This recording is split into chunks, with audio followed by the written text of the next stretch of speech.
کہ حضرت عائشہ صدیقہ رضی اللہ تعالیٰ عنہ فرماتی ہیں کہ 15ویں شعبان کی رات تھی، نبی کریم صلی اللہ علیہ وسلم میرے حجرے میں، میرے گھر میں تشریف لائے اور میرے ساتھ کچھ دیر آرام فرمایا، اور نبی کریم صلی اللہ علیہ وسلم نے مجھے یوں محسوس کروانے کی کوشش کی کہ گویا کہ وہ سو چکے ہیں۔ وہ فرماتی ہے کہ کچھ دیر کے بعد نبی کریم صلی اللہ علیہ وسلم خاموشی سے اٹھے اور مجھ پر چادر ڈالی تاکہ کہیں ایسا نہ ہو کہ میں جاگ جاؤں، اور بالکل خاموشی کے ساتھ نبی کریم صلی اللہ علیہ وسلم نے اپنے جوتے پہنے اور جوتے پہن کر دروازے تک پہنچے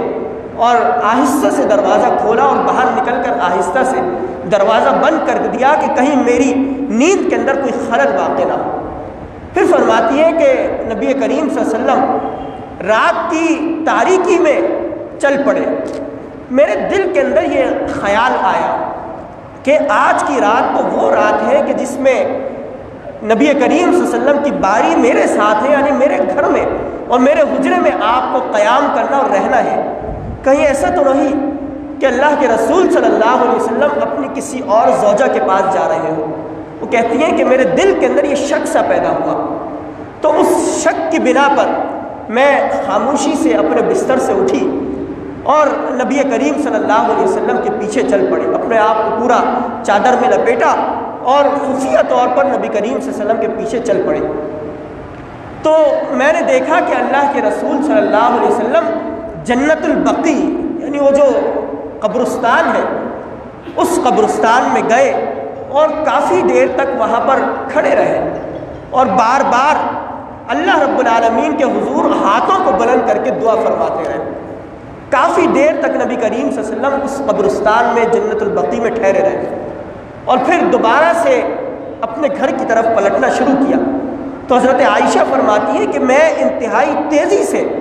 دوڑتی ہوئی کہ کہیں ایسا نہ ہو کہ رسول اللہ مجھ سے پہلے پہنچ جائے اور مجھ سے یہ سوال کر لیں کہ تم کہاں تھی۔ تو میں انتہائی تیزی سے دوڑتے ہوئے گھر کی طرف آئی اور چادر کے اندر چھپ کر لیٹ گئی، اور پھر نبی کریم صلی اللہ علیہ وسلم بھی گھر میں پہنچے۔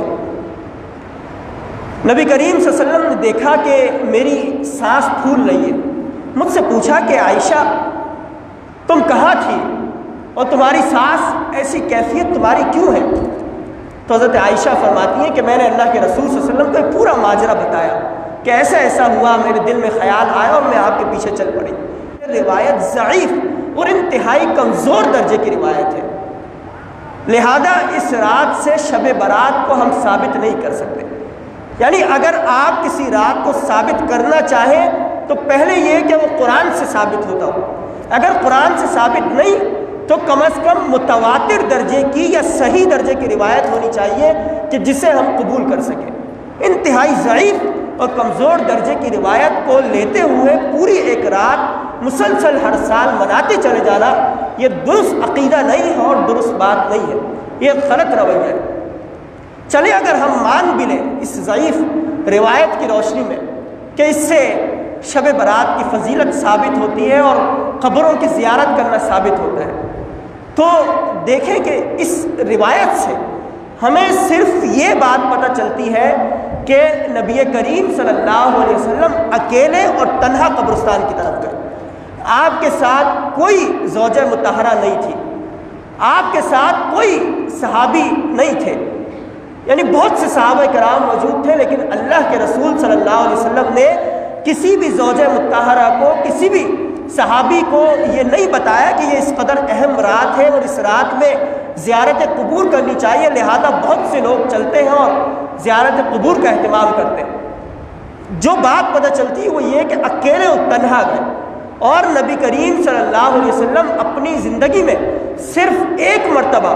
اس رات میں